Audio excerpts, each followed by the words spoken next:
यानी मृत्यु, जो प्रत्येक मनुष्य के जीवन में घटित होने वाला एक सत्य है। काल के विषय में कबीरदास जी स्वयं ये बात कहते हैं कि काल सब कोई करता है, काल तो सब कोई करे, किंतु वास्तव में काल क्या है ये कोई नहीं जानता, ना ही उसे कोई समझने की कोशिश करता है। इस शरीर का छूटना मरना ही काल नहीं कहलाता। मनुष्य के मन में जितनी भी कल्पना होती हैं वो सब काल ही कहलाती हैं। और जब तक मनुष्य कल्पनाओं से बंधा होता है, कल्पनाओं के बंधन में बंधा होता है, वो जीव काल को ही प्राप्त होता है।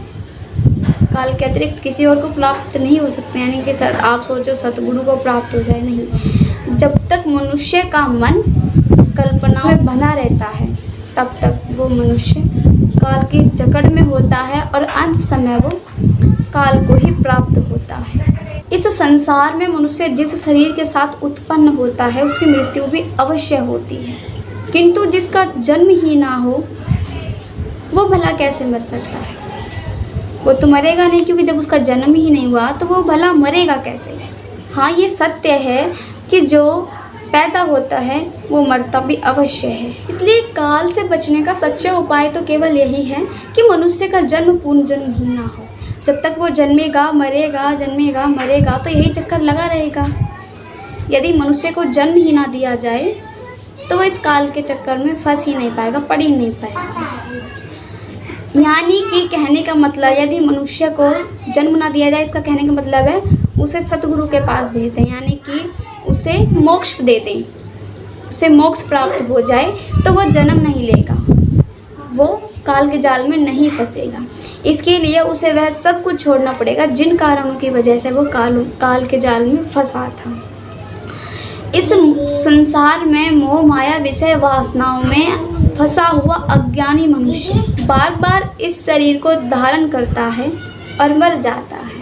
इस प्रकार वह मोहवश अवागमन के चक्र में बंधा हुआ रहता है, पड़ा हुआ रहता है। किंतु मनुष्य की इस अज्ञानता को संसार का कोई अस्त्र शस्त्र नहीं काट सकता, उसे तो केवल ज्ञान युक्ति से ही काटा जा सकता है। और ज्ञान युक्ति केवल संपूर्ण समर्थवान सतगुरु से ही प्राप्त हो सकता है। इसलिए यदि आपके जीवन में सच्चे सतगुरु नहीं हैं तो सबसे पहले आप सच्चे सतगुरु की खोज करें।